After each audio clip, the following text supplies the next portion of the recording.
Hi എല്ലാവർക്കും സനറ്റ്സ് reasoning classes എന്ന YouTube ചാനലിലേക്ക് സ്വാഗതം. ഇന്ന് നമ്മൾ ഡിസ്കസ് ചെയ്യുന്നത് ആൽഫബറ്റിലെ ടൈപ്പ് ഓഫ് ക്വസ്റ്റ്യൻസിലെ ഒരു ടൈപ്പ് ക്വസ്റ്റ്യൻസ് ആണ്. ഓക്കെ, അതായത് alphabet type of questions arranged in alphabetical order. Okay, arranged in alphabetical order, അതായത് അക്ഷരമാലാക്രമത്തില് കൃത്യമായിട്ട് നമ്മൾ ഓർഡർ ആക്കുക. ഓക്കെ, അതായത് ഡിക്ഷണറിയിലൊക്കെ കാണുന്ന രീതിയിൽ. ഓക്കെ, ആ രീതിയിൽ നമ്മൾ വാക്കുകളെ അണിനിരത്തുക. ഓക്കെ, അക്ഷരമാലാക്രമത്തിൽ അല്ലെങ്കിൽ നമ്മൾ നിഘണ്ടുവിൽ കാണുന്ന രീതിയിൽ നമ്മൾ വാക്കുകൾ എന്ത് ചെയ്യുക, 1 by 1 ആയിട്ട് നമ്മൾ ഓർഡർ ചെയ്യുക. അതാണ് അറേഞ്ച്ഡ് ഇൻ ആൽഫബറ്റിക്കൽ ഓർഡർ എന്ന് നമ്മൾ പറയുന്നത്. അങ്ങനെ വാക്കുകളെ, വേർഡ്സിനെ നമ്മൾ അറേഞ്ച് ചെയ്യുന്ന ടൈപ്പിനെ കുറിച്ചിട്ടാണ് നമ്മൾ ഇന്ന് പറയുന്നത്. ഇതിലെ വെറൈറ്റി ഓഫ് ക്വസ്റ്റ്യൻസ് ഉണ്ട്. അപ്പോൾ എല്ലാ വെറൈറ്റീസും നമ്മൾ ഒരു ക്ലാസ്സിൽ ഡിസ്കസ് ചെയ്യുന്ന സമയത്ത് വീഡിയോ വളരെ ലെങ്തി ആയി പോകും. അതുകൊണ്ട് തന്നെ ഇന്ന് നമ്മൾ ഇതിലൊരു 4 ടൈപ്പ് ക്വസ്റ്റ്യൻസ് ആണ് ഇന്ന് നമ്മൾ ഇവിടെ ഡിസ്കസ് ചെയ്യുന്നത്. ഓക്കെ, ഒരു 4 ടൈപ്പ് ക്വസ്റ്റ്യൻസ് ആണ് നമ്മൾ ഡിസ്കസ് ചെയ്യുന്നത്. അപ്പൊ അതുകൊണ്ടാണ് ഇതിൽ പാർട്ട് 1 എന്ന് കൊടുത്തിരിക്കുന്നത്. ഓക്കെ, ഇതിന്റെ തന്നെ അടുത്ത സെഷനിൽ മറ്റു ക്വസ്റ്റ്യൻസ് നമ്മൾ ഡിസ്കസ് ചെയ്യുന്നതായിരിക്കും. അപ്പൊ നമുക്ക് ഒന്നാമത്തെ ക്വസ്റ്റ്യനിലേക്ക് നമുക്ക് കടക്കാം. ഓക്കെ, ഫസ്റ്റ് ക്വസ്റ്റ്യനിലേക്ക് കടക്കാം. ഫസ്റ്റ് ക്വസ്റ്റ്യൻ ഇതാണ്: which of the following names will appear in the middle if they are arranged alphabetically? അപ്പോൾ ഇവിടെ 5 വേർഡ്സ് നിങ്ങൾക്ക് കാണാം. ഒന്ന് ജസ്റ്റ് ഒന്ന് വായിച്ചു നോക്കിയാൽ ഒരുപോലെ പ്രൊനൗൺസിയേഷൻ വരുന്ന വേർഡ്സ് ആണ്. പരകാശ് ജി, പ്രകാശ് ജി, പ്രകാശ് ജി, പരകാശ് ജെ, പർകാശ് ജി. ഓക്കെ, പ്രത്യേകിച്ച് മീനിങ് ഒന്നുമില്ല, ഏകദേശം സ്പെല്ലിങ്ങും കാര്യങ്ങളൊക്കെ സെയിം തന്നെയാണ്, കുറച്ച് അങ്ങോട്ടും ഇങ്ങോട്ടും വ്യത്യാസങ്ങളേ ഉള്ളൂ. അപ്പൊ 5 വേർഡ്സ് ആണ് ഇതുള്ളത്. ഇതിനെ നമ്മൾ ആൽഫബറ്റിക്കൽ ഓർഡറിലേക്ക് മാറ്റിയാൽ മിഡിൽ വരുന്നത് ഏതാണ്? Which of the following names will appear in the middle എന്ന് പറഞ്ഞാൽ 5ന്റെ ഒത്ത നടു എന്ന് പറയുന്നത് 3 ആണ്. അപ്പൊ ഇതിനെ ആൽഫബറ്റിക്കൽ ഓർഡറിലേക്ക് മാറ്റിയിട്ട് ഈ വാക്കുകളെ ഒന്ന് നിങ്ങൾ ക്രമപ്പെടുത്തിയാൽ, ഓക്കെ, ഒന്ന് ക്രമപ്പെടുത്തിയാൽ, ഒന്ന് അറേഞ്ച് ചെയ്താൽ അതിൽ മൂന്നാമതായിട്ട്, മിഡിൽ എന്ന് പറഞ്ഞാൽ മൂന്നാമതായിട്ട് വരുന്ന വാക്ക് ഏതായിരിക്കും എന്നുള്ളതാണ്. ഓക്കെ, ഇപ്പൊ നമുക്ക് നോക്കാം. ആദ്യം തന്നെ നമുക്ക് ഈ വാക്കുകൾ ഒന്ന് എടുത്തെഴുതാം. ഇതൊക്കെ ഈ വാക്കുകൾ നമ്മൾ റൈറ്റ് സൈഡിൽ എടുത്ത് എഴുതിയിട്ടുണ്ട്. ആ എടുത്ത് എഴുതിയതിന് ശേഷം നമ്മൾ നോക്കുമ്പോൾ ഇതിൽ ആദ്യത്തെ ഈ വാക്കുകളുടെ 5 വാക്കുകളുടെയും തുടക്കത്തിലെ ലെറ്റർ, തുടക്കത്തിലെ അക്ഷരം എന്ന് പറയുന്നത് പി തന്നെയാണ്. ഓക്കെ, അപ്പൊ നമ്മളൊന്ന് ജസ്റ്റ് ഒന്ന് വിട്ട് എഴുതിയിട്ടുണ്ടേ, അക്ഷരങ്ങൾ അടുത്തടുത്തായതുകൊണ്ട് ഒന്ന് വിട്ട് എഴുതിയിട്ടുണ്ട്.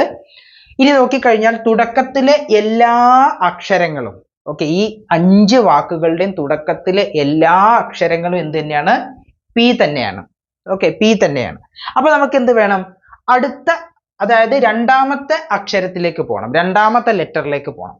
രണ്ടാമത്തെ ലെറ്ററിലേക്ക് നോക്കിക്കഴിഞ്ഞാല് നമുക്ക് 3rd പ്ലേസിൽ വരുന്ന വാക്കാണ് വേണ്ടത്. ഓക്കെ, 3rd പ്ലേസിൽ വരുന്ന വാക്കാണ് വേണ്ടത്. 3ാം സ്ഥാനത്ത് അറേഞ്ച് ചെയ്യുമ്പോൾ 3ാം സ്ഥാനത്ത് വരേണ്ട വാക്കാണ് വേണ്ടത്. അപ്പൊ രണ്ടാമത്തെ അക്ഷരത്തിലേക്ക് നമ്മൾ പോയി കഴിഞ്ഞാല് 3 വേർഡ്സിന്റെ, ഓക്കെ, 3 വേർഡ്സിന്റെ അക്ഷരങ്ങൾ എയിലാണ്, ബാക്കി 2 വേർഡ്സിന്റെ അക്ഷരങ്ങൾ ആറിലാണ്. ഓക്കെ, അതായത് 3 വേർഡ്സിന്റെ രണ്ടാമത്തെ അക്ഷരം എന്ന് പറയുന്നത് എ ആണ്, ബാക്കി 2 വേർഡ്സിന്റെ രണ്ടാമത്തെ അക്ഷരം എന്ന് പറയുന്നത് ആറാണ്. ഇവിടെ യഥാർത്ഥത്തിൽ ഇനി നമുക്ക് ഇത് രണ്ടും നമുക്ക് വേണ്ട. കാരണം എന്താന്ന് വെച്ച് കഴിഞ്ഞാല് 5 വേർഡ്സിൽ ആദ്യത്തെ 3 വേർഡ്സ് നമുക്ക് ഓൾറെഡി കിട്ടി. ഓക്കെ, ആദ്യത്തെ 3 വേർഡ്സ് നമുക്ക് ഓൾറെഡി കിട്ടി. ഇനിയുള്ള ഈ 2 വേർഡ്സ് എന്ന് പറയുകയാണെങ്കിൽ ഇവര് 4ഉം 5ഉം പൊസിഷൻ പങ്കിടുന്നവരാണ്. ഓക്കെ, ഇവരെ നമുക്ക് വേണ്ട. കാരണം ക്വസ്റ്റ്യനിൽ കൃത്യമായിട്ട് പറഞ്ഞിട്ടുണ്ട് എത്രാമത്തെ വേർഡ് നമുക്ക് വേണ്ടത്. ഇങ്ങനെ അറേഞ്ച് ചെയ്ത് കഴിഞ്ഞാൽ, അക്ഷരമാല ക്രമത്തിൽ ആക്കി കഴിഞ്ഞാൽ 3ാമത്തെ പ്ലേസിൽ, 3ാം സ്ഥാനത്ത് വരുന്ന വാക്കാണ് നമുക്ക് വേണ്ടത്. അപ്പൊ 4ഉം 5ഉം സ്ഥാനത്ത് വരുന്നതിന് ഇപ്പോഴേ നമുക്ക് എന്ത് ചെയ്യാം? എലിമിനേറ്റ് ചെയ്യാം. 4ഉം 5ഉം സ്ഥാനത്ത് വരുന്നത് നമുക്ക് വേണ്ട. ഓക്കെ, ആ വാക്കുകൾ നമുക്ക് വേണ്ട. അതിന് ഇപ്പോഴേ നമുക്ക് എന്ത് ചെയ്യാം? അതിനെ നമുക്ക് എലിമിനേറ്റ് ചെയ്ത് കളയാം. ഓക്കെ, അപ്പൊ P6 തുടങ്ങുന്ന PR തുടങ്ങുന്ന ആ രണ്ട് വാക്കുകളെ നമുക്ക് എന്ത് ചെയ്യാം? എലിമിനേറ്റ് ചെയ്ത് കളയാം. ഓക്കെ, ആ രണ്ട് വാക്കുകളെ എലിമിനേറ്റ് ചെയ്ത് കളയാം. അങ്ങനെ നോക്കുമ്പോൾ നിങ്ങൾ നോക്കൂ, ഓപ്ഷൻ സി നോക്കൂ, PR തുടങ്ങുന്ന വാക്കല്ലേ, PR. അത് നമുക്ക് വേണ്ട. ഓക്കെ, അത് നമുക്ക് വേണ്ട. അപ്പൊ നമ്മൾ അത് അവിടെ കട്ട് ചെയ്തു, എലിമിനേറ്റ് ചെയ്തു. മാത്രമല്ല ഇത് ടോട്ടലി നമ്മൾ അങ്ങ് ഒഴിവാക്കുകയാണ്. ഓക്കെ, ഇനിയിപ്പോ നമ്മൾക്ക് മുമ്പിൽ PA തുടങ്ങുന്ന 3 വേർഡ്സ് ആണുള്ളത്. ഓക്കെ, PA തുടങ്ങുന്ന 3 വേർഡ്സ് ആണുള്ളത്. ഇനി നമ്മൾ നോക്കിയാൽ മൂന്നാമത്തെ ലെറ്ററിലേക്ക്, മൂന്നാമത്തെ അക്ഷരത്തിലേക്ക് പോയി കഴിഞ്ഞാൽ അതും എഗെയിൻ എന്തെന്നാണ്? PAR. രക്ഷയില്ല. മൂന്നാമത്തെ അക്ഷരം വരെ നോക്കിയാലും രക്ഷയില്ല. നാലാമത്തെ അക്ഷരത്തിലേക്ക് നമ്മൾ കടക്കുന്നു. നാലാമത്തെ അക്ഷരത്തിലേക്ക് കടക്കുമ്പോൾ PARA. അപ്പൊ ഇവിടെ രണ്ട് വാക്കുകൾ PARA. ഇപ്പൊ നമ്മള് ആകെ 5 വാക്കുകളിൽ എലിമിനേറ്റ് ചെയ്ത് 2 എണ്ണം കളഞ്ഞു, ബാക്കി 3 എണ്ണം ബാലൻസ് വന്നു. അതിൽ തന്നെ 2 വാക്കുകൾ PARA എന്ന അക്ഷരങ്ങളിലാണ് തുടങ്ങുന്നത്. അപ്പൊ ഇവിടെ നോക്കിക്കഴിഞ്ഞാൽ ഈ 2 വാക്കുകളും ശരിക്കും നമുക്ക് വേണ്ട. കാരണം എന്താന്ന് വെച്ച് കഴിഞ്ഞാൽ ഇവരാണ് 1ഉം 2ഉം സ്ഥാനങ്ങൾ പങ്കിട്ട് പോവുക. ഓക്കെ, അതില് 1ാം സ്ഥാനം ഏതാ 2ാം സ്ഥാനം ഏതാ നമ്മൾ കണ്ടെത്തേണ്ട ആവശ്യമില്ല. നമ്മളോട് ചോദിച്ചിരിക്കുന്ന 3ാം സ്ഥാനമാണ്. അത് നമ്മൾക്ക് ഇവിടെ കിട്ടി. PARKASHJI എന്ന് പറയുന്ന ഈ രണ്ടാമത്തെ ഓപ്ഷൻ ആൻസർ ആയിട്ട് നമുക്ക് ഓൾറെഡി ഇവിടെ കിട്ടിക്കഴിഞ്ഞു. അപ്പൊ 1ഉം 2ഉം അതിൽ 1ാം സ്ഥാനത്ത് ആരാ 2ാം സ്ഥാനത്ത് ആരാ ഇനി നമ്മൾ നോക്കണ്ട. നമ്മൾ ആവശ്യമുള്ളത് മാത്രം ചെയ്താൽ മതി. നമുക്കിവിടെ വേണ്ട എന്താ? 3ാം സ്ഥാനത്തുള്ള വാക്ക് ഏതാണെന്നാണ്. 3ാം സ്ഥാനത്തുള്ള വാക്ക് നമുക്ക് കിട്ടിക്കഴിഞ്ഞു. PARKASHJI എന്ന് പറയുന്ന ഓപ്ഷൻ 2 ആണ് നമ്മുടെ ആൻസർ. ഓക്കെ, ഓപ്ഷൻ 2 ആണ് നമ്മുടെ ആൻസർ. അപ്പൊ നമ്മൾ ആദ്യം 5 വേർഡ്സ് ആണ് ഉണ്ടായിരുന്നത്. അതിൽ 2 എണ്ണം 4ഉം 5ഉം സ്ഥാനത്ത് വരുന്നതിനെ നമ്മൾ എലിമിനേറ്റ് ചെയ്തു. പിന്നെ 1ഉം 2ഉം സ്ഥാനത്ത് വരുന്നതിനെ നമ്മൾ ഇപ്പൊ എലിമിനേറ്റ് ചെയ്തു. എല്ലാ അക്ഷരങ്ങളും നോക്കേണ്ട ആവശ്യമില്ല.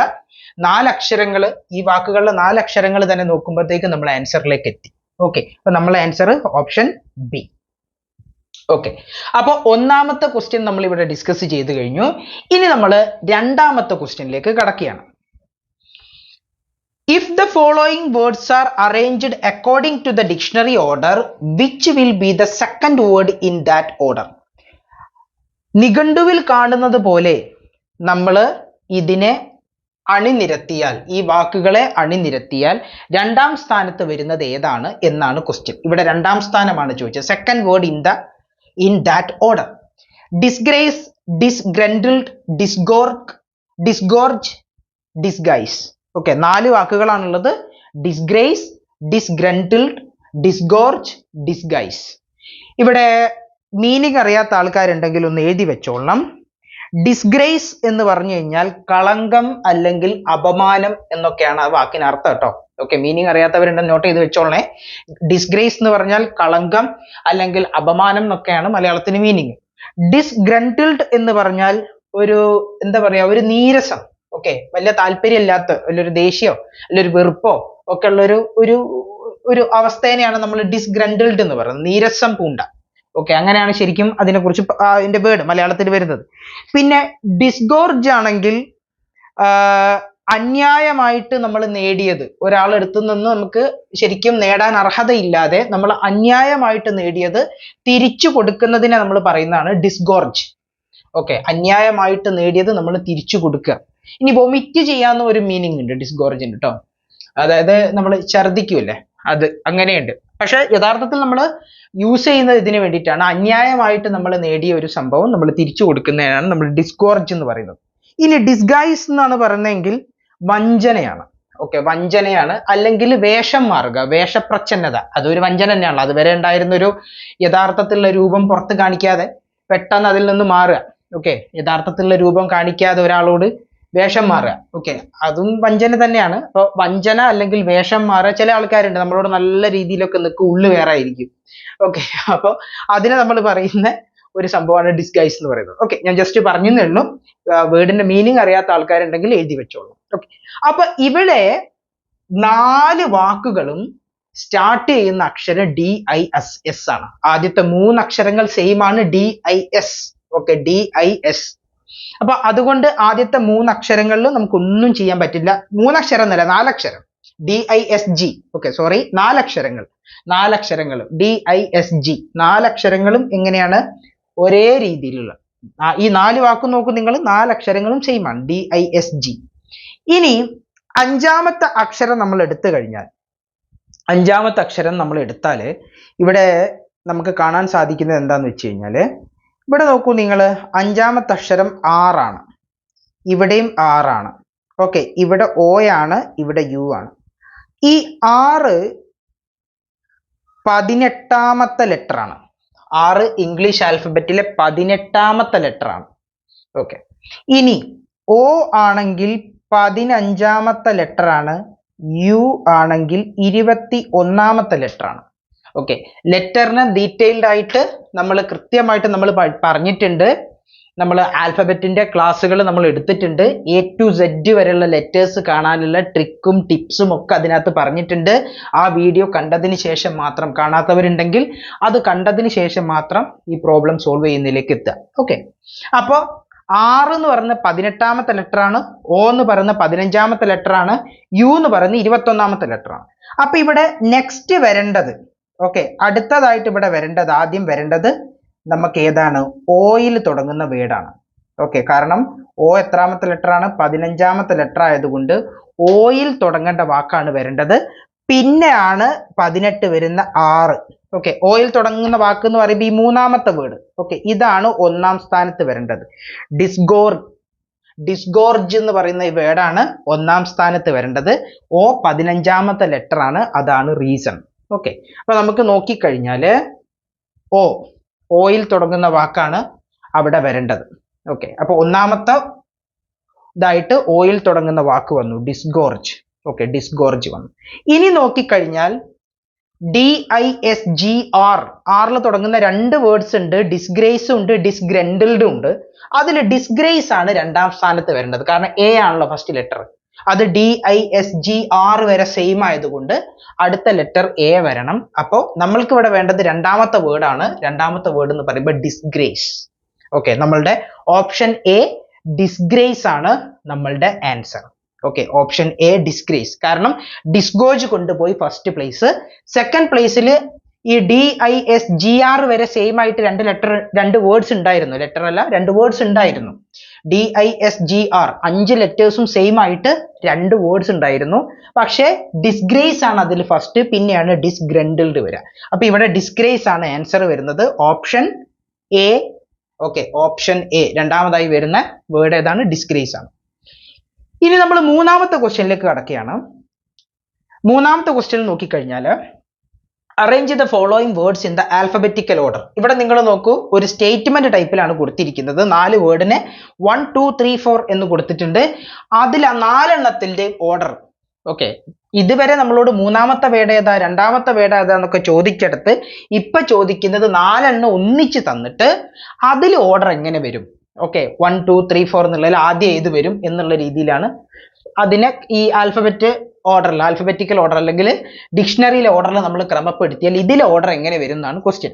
ഓക്കെ, അപ്പൊ നമുക്ക് ആദ്യം വേർഡിന്റെ മീനിങ്സ് ഒന്ന് നോക്കാം. അപ്രോക്സിമേഷൻ ഓൾറെഡി നമുക്കറിയാം, ഒരു മതിപ്പ് കണക്കിന്, അപ്രോക്സിമേഷൻ എന്ന് പറഞ്ഞൊരു മതിപ്പ് കണക്കാണ്. ഓക്കെ, ഒരു മതിപ്പ് ഏകദേശം ഇത്ര വരും, ഒരു മതിപ്പ് വില എന്നൊക്കെ നമ്മൾ പറയില്ല, അതേപോലെ ഒരു മതിപ്പ് കണക്കിനെയാണ് നമ്മൾ അപ്രോക്സിമേഷൻ എന്ന് പറയുന്നത്. അല്ലെങ്കിൽ അടുപ്പം, വളരെ അടുത്തത്. ഓക്കെ, അങ്ങനെ ഒരു ഇതുണ്ട് കേട്ടോ. ഓക്കെ, അപ്രോക്സിമേറ്റ്ലി അടുപ്പം എന്ന് പറയുന്ന ഒരു വേർഡും കൂടി ഉണ്ട്. പിന്നെ അപ്രോപ്രിയേഷൻ എന്ന് പറഞ്ഞു കഴിഞ്ഞാൽ സ്വാധീനപ്പെടുത്തുക, ഒരു വ്യക്തിയെ നമ്മൾ സ്വാധീനപ്പെടുത്തുക എന്നൊക്കെ പറയില്ലേ. ഓക്കെ, സ്വാധീനപ്പെടുത്തുക. പിന്നെ അതുപോലെ തന്നെ അപഹരിക്കുക. ഓക്കെ, നമുക്ക് അർഹത ഇല്ലാത്തത് നമ്മൾ അപഹരിക്കുക, അതിനെ അങ്ങനെയും പറയും. പിന്നെ നമ്മൾ ഒരു കാര്യത്തിന് വേണ്ടി വിനിയോഗിക്കുക. ഇങ്ങനെയൊക്കെ ഒരുപാട് അർത്ഥങ്ങളുള്ള വേർഡാണ് അപ്രോപ്രിയേഷൻ എന്ന് പറഞ്ഞു കഴിഞ്ഞാൽ. ഇനി അപ്പർട്ടനൻസ് എന്ന് പറഞ്ഞു കഴിഞ്ഞാൽ നമ്മൾ സംബന്ധിച്ചത്, എന്തുമായിട്ട് നമ്മൾ സംബന്ധിക്കുന്നത്. ഓക്കെ, അതായത് റിലേറ്റഡ് ആയിട്ടുള്ളത്, അതിനെയാണ് നമ്മൾ അപ്പർട്ടനൻസ് എന്ന് പറയുന്നത്. ഓക്കെ, അപ്പർട്ടനൻസ് എന്ന് പറയും. പിന്നെ അപ്പോർഷൻമെന്റ് എന്ന് പറഞ്ഞു കഴിഞ്ഞാൽ നമുക്ക് ഈ പങ്കുവെക്കലാണ്. ഓക്കെ, പങ്കുവെക്കുക, ഭാഗം വെക്കുക, അതിനെയാണ് നമ്മൾ അപ്പോർഷൻമെന്റ്. പോർഷൻ എന്ന് പറഞ്ഞാൽ എങ്ങനെയാണല്ലോ, അപ്പോർഷൻമെന്റ് എന്ന് പറഞ്ഞു കഴിഞ്ഞാൽ പങ്കുവെക്കുക അല്ലെങ്കിൽ ഭാഗം വെക്കുക എന്നൊക്കെയാണ് മീനിങ്. ഓക്കെ, ജസ്റ്റ് പറഞ്ഞു എന്നേ ഉള്ളൂ. അപ്പൊ നമ്മൾ ഇതിനെ ആൽഫബറ്റിക്കൽ ഓർഡറിൽ ഈ വേർഡ്സിനെ നമ്മൾ മാറ്റുമ്പോൾ നമുക്ക് ഇതിൽ കൃത്യമായിട്ട് കാണാൻ പറ്റുന്നത് എന്താ, ആദ്യത്തെ 3 ലെറ്റേഴ്സും APP ആണ്. ഓക്കെ, ആദ്യത്തെ 3 ലെറ്റേഴ്സും എന്താണ്, APP-യിലാണ് തുടങ്ങുന്നത്. അപ്പൊ അവിടെ നമുക്ക് ഒരു രക്ഷയില്ല, APP-യിലാണ്. പിന്നെ നമ്മൾ 4ാമത്തെ ലെറ്ററിലേക്ക് കടന്നാൽ, ഓക്കെ, 4ാമത്തെ ലെറ്ററിലേക്ക് കടന്നു കഴിഞ്ഞാൽ നമുക്ക് ഇവിടെ RUO, നേരത്തെ പറഞ്ഞ പോലെ തന്നെ O 15ാമത്തെ ലെറ്റർ, R 18ാമത്തെ ലെറ്റർ, U 21ാമത്തെ ലെറ്റർ. അപ്പൊ ഇവിടെ APPO-യിൽ തുടങ്ങുന്ന, ഓക്കെ, ഓയിൽ തുടങ്ങുന്ന ആ വേർഡ് വേണം 1ാം സ്ഥാനത്ത് വരാൻ. ഓക്കെ, 1ാം സ്ഥാനത്ത് APPO. അപ്പൊ അതിവിടെ 4ാം സ്ഥാനത്താണ് നിൽക്കുന്നത്. ഓൾറെഡി ഇവിടെ 4ാം സ്ഥാനത്താണ്. അപ്രോക്സിമേഷനും അപ്രോപ്രിയേഷനും പിന്നെ അപ്പണ്ടൻസും ഒക്കെ കഴിഞ്ഞിട്ടാണ് അപ്പോർഷൻമെന്റ്. ഇവിടെ അപ്പോർഷൻമെന്റ് എന്ന് പറയുന്ന വേർഡ് എത്രാം സ്ഥാനത്താണ്? ഇവിടെ 4ാം സ്ഥാനത്താണ്. പക്ഷെ ആൽഫബറ്റിക്കൽ ഓർഡറിലാക്കി കഴിഞ്ഞാൽ അത് വേണം ഫസ്റ്റ് വരാൻ. ഓക്കെ, അത് വേണം. അപ്പോൾ ഓപ്ഷൻ 4 തുടങ്ങണം. 4ാമത്തെ വേർഡ് വേണം ഫസ്റ്റ് വരാൻ. ഇവിടെ അങ്ങനെ തന്നെ നോക്കിക്കഴിഞ്ഞാൽ നമുക്ക് എന്ത് ചെയ്യാം? ഓപ്ഷൻ എ കട്ട് ചെയ്യാം. ഓപ്ഷൻ എയിൽ എങ്ങനെയാണ്? ഇവിടെ ഓർഡർ നോക്കൂ, 1 ഫസ്റ്റ് വേർഡ്, അതായത് അപ്രോക്സിമേഷൻ 1ാമത്തെ വേർഡായി വരും എന്നാണ് കാണിച്ചിരിക്കുന്നത്. അത് തെറ്റാണ്. അപ്പോർഷൻമെന്റ് ആണ് 1ാമതായിട്ട് വരുന്നത്. അപ്പോൾ ഓപ്ഷൻ എ നമ്മൾ എന്ത് ചെയ്തു? നമ്മൾ ഇവിടെ കട്ട് ചെയ്തു, എലിമിനേറ്റ് ചെയ്തു. ഇനി 2ാം സ്ഥാനത്ത് ആര് വരും നോക്കാം. 2ാം സ്ഥാനത്ത് നമ്മൾ നോക്കുന്ന സമയത്ത് R-ൽ തുടങ്ങുന്ന 2 വേർഡ്സ് ആണ്. ഓക്കെ, R-ൽ തുടങ്ങുന്ന 2 വേർഡ്സ് ഉണ്ട്. പിന്നെ അതിനേക്കാളും ബെറ്റർ നമുക്ക് എന്താ, 4ാം സ്ഥാനം നോക്കാം നമുക്ക്. APPU-ൽ തുടങ്ങുന്ന, ഓക്കെ, APPU, ഓക്കെ, അതായത് ഇവിടത്തെ തേർഡ് വേർഡ് APPU. ഓക്കെ, ഇവിടത്തെ തേർഡ് വേർഡ് അതാണ് നമുക്ക് 4ാം സ്ഥാനത്തേക്ക് പോവുക. ഇവിടത്തെ തേർഡ് വേർഡ് APPURTENANCE, അപ്പർട്ടൻസ് എന്ന് പറയുന്ന 3ാമത്തെ വേർഡാണ് 4ാം സ്ഥാനത്തേക്ക് പോകേണ്ടത്. 3ാമത്തെ വേർഡാണ് 4ാം സ്ഥാനത്തേക്ക് പോകേണ്ടത്. ഇനി നിങ്ങൾ ഓപ്ഷൻ ബി നോക്കൂ. 4ാം സ്ഥാനത്ത് നിൽക്കുന്നത് 1 എന്നല്ലേ കാണിച്ചിരിക്കുന്നത്, അപ്രോക്സിമേഷൻ എന്നല്ലേ കാണിച്ചിരിക്കുന്നത്. അപ്പോൾ തെറ്റല്ലേ? അപ്പോൾ ഓപ്ഷൻ ബിയും നമ്മൾ എന്ത് ചെയ്തു? എലിമിനേറ്റ് ചെയ്തു. ഓക്കെ, അപ്പോൾ 1ാമത്തെ ഓപ്ഷനും പോയി, 2ാമത്തെ ഓപ്ഷനും പോയി. ഇനി ബാക്കിയുള്ളത് റിമൈനിങ് ഏതൊക്കെയാണ്? 3ഉം 4ഉം, അതായത് സിയും ഡിയും ആണ് നിൽക്കുന്നത്. നോക്കാം. APPR കഴിഞ്ഞിട്ട് എഗെയിൻ O സെയിം ആണ്, APPRO സെയിം ആണ്. പക്ഷെ അത് കഴിഞ്ഞ P, അപ്രോക്സിമേഷനിൽ X ആണെങ്കിൽ അപ്രോപ്രിയേഷനിൽ P ആണ് വരേണ്ടത്. അപ്പോൾ സെക്കൻഡ് വേർഡ്, ഇവിടുത്തെ സെക്കൻഡ് വേർഡ് സെക്കൻഡ് സ്ഥാനത്ത് നിൽക്കും. തേർഡ് വേർഡായിട്ട് ഫസ്റ്റ് വേർഡും വരും. ഓക്കെ, ഫസ്റ്റ് അപ്രോക്സിമേഷൻ തേർഡ് വേർഡായിട്ട് വരും. അപ്പോൾ ഓർഡർ നമുക്ക് എങ്ങനെ വേണ്ടത്? 4 2 1 3. 4 2 1 3 എന്ന് പറയുമ്പോൾ ഇവിടെ ഓപ്ഷൻ സി ആണ്. ഓക്കെ, ഓപ്ഷൻ ഡി 4 1 2 3 എന്നാണ്. ശരിക്കും ഇവിടെ വരേണ്ടത് എന്താണ്? 4 2 1 3. ഓക്കെ, 4 2 1 3. ഓപ്ഷൻ സി ആണ് നമ്മളുടെ ആൻസർ. ഓക്കെ, ഇനി 4ാമത്തെ ക്വസ്റ്റ്യനിലേക്ക് കടന്നാൽ, given the words rope, romance, root, rejoice, what will be the word in the third position when they are arranged alphabetically? rope ഉണ്ട് ഇവിടെ, romance ഉണ്ട് ഇവിടെ, root ഉണ്ട് ഇവിടെ, rejoice ഉണ്ട് ഇവിടെ. ഇതിന് നമ്മൾ ഓർഡർ ആക്കി കഴിഞ്ഞാൽ, ഓക്കെ, അതിനകത്ത് 3ാം സ്ഥാനത്ത് ഏത് വേർഡ് വരും? 3ാം സ്ഥാനത്ത് ഏത് വേർഡ് വരും എന്നാണ് ക്വസ്റ്റ്യൻ. റോപ്പ് നമുക്കറിയാം, കയറ്. റൂട്ട് നമുക്കറിയാം, വേര്, അല്ലേ? പിന്നെ അതുപോലെ തന്നെ റൊമാൻസ് നമുക്കറിയാം, പ്രണയം, ഇങ്ങനെയൊക്കെയുള്ള. പിന്നെ അതേപോലെ റിജോയ്സ്. റിജോയ്സ് എന്ന് പറഞ്ഞു കഴിഞ്ഞാൽ സന്തോഷിപ്പിക്കുക. ഓക്കെ, അപ്പോൾ ഇവിടെ ഇതിനെ നമ്മൾ ആൽഫബറ്റിക്കൽ ഓർഡറിലാക്കി കഴിഞ്ഞാൽ 3ാം സ്ഥാനത്ത് ആര് വരും ചോദിച്ചാൽ, ഫസ്റ്റ് ലെറ്റർ എല്ലാത്തിൻ്റെതും R ആണ്. ഒന്നും ചെയ്യാൻ പറ്റത്തില്ല, ഫസ്റ്റ് ലെറ്റർ എല്ലാം R ആണ്. സെക്കൻഡ് ലെറ്റർ നോക്കിക്കഴിഞ്ഞാൽ 3 എണ്ണത്തിൻ്റെത് O, 1ൻ്റെത് E. അപ്പൊ ഇയുടെ പൊസിഷൻ എന്ന് പറഞ്ഞാൽ 5ാമത്തെ പൊസിഷൻ ആണ്, O 15 ആണ്. ഇംഗ്ലീഷ് ആൽഫബറ്റില് E എന്ന് പറയുന്നത് 5ാമത്തെ ലെറ്റർ ആണ്, O എന്ന് പറഞ്ഞാൽ 15ാമത്തെ ലെറ്റർ ആണ്. അപ്പൊ E വരണം ഫസ്റ്റ് വേർഡ്, ഇയിൽ തുടങ്ങുന്ന റിജോയ്സ് വരണം ഫസ്റ്റ് വേർഡ് ആയിട്ട്, RE. Okay, rejoice first. നമുക്ക് ഏതാ വേണ്ടേ? അപ്പോൾ നമുക്ക് വേണ്ടത് ഏതാ? തേർഡ് അല്ലേ? അപ്പൊ നമുക്ക് എന്ത് ചെയ്യാം? ഒരിക്കലും തേർഡ് വേർഡ് ആയിട്ട് റിജോയ്സ് വരില്ല, ഓപ്ഷൻ ഡി വരില്ല. നമുക്കത് എലിമിനേറ്റ് ചെയ്യാം. ഇവിടെ അത് നമ്മൾ എലിമിനേറ്റ് ചെയ്തു. പിന്നെ നമുക്ക് ഓയിൽ തുടങ്ങുന്ന റോപ്പ്, റൊമാൻസ്, റൂട്ട്. അവിടെ നിങ്ങൾ നോക്കിക്കഴിഞ്ഞാൽ M 13ാമത്തെ ലെറ്റർ ആണ്, O 15ാമത്തെ ലെറ്റർ ആണ്, P 16ാമത്തെ ലെറ്റർ ആണ്. ഇതൊക്കെ നമ്മൾ ആൽഫബറ്റിന്റെ ക്ലാസ്സിൽ പറഞ്ഞതാണ്. ഞാനതാണ് വീണ്ടും വീണ്ടും പറയുന്ന ക്ലാസ്സുകൾ കാണണേ. അപ്പോൾ M വരും സെക്കൻഡ്, O വരും തേർഡ്, P വരും ഫോർത്ത് വേർഡ് ആയിട്ട്. ഓക്കെ, അപ്പോൾ ഇവിടെ റൂട്ട് ROOയിൽ തുടങ്ങുന്ന റൂട്ടാണ് നമ്മളുടെ ആൻസർ. കാരണം ചോദിച്ചിരിക്കുന്ന എന്താ, തേർഡ് പൊസിഷനിൽ ഏത് വരും എന്നുള്ള. തേർഡ് പൊസിഷനിൽ റൂട്ട് വരും. Option B is our answer. Option B is our answer. അപ്പൊ ഇന്നത്തെ സെഷൻ നമ്മൾ ഇതോടുകൂടി വൈൻഡപ്പ് ചെയ്യാണ്. എന്തെങ്കിലും ഡൗട്ട്സ് ഉണ്ടെങ്കിൽ നിങ്ങൾ കമന്റ് സെക്ഷനിൽ ഇട്ടേക്കുക. അപ്പോൾ ഇന്നത്തെ ക്ലാസ് വൈൻഡപ്പ് ചെയ്യുന്നു. എല്ലാവർക്കും നന്ദി, നമസ്കാരം.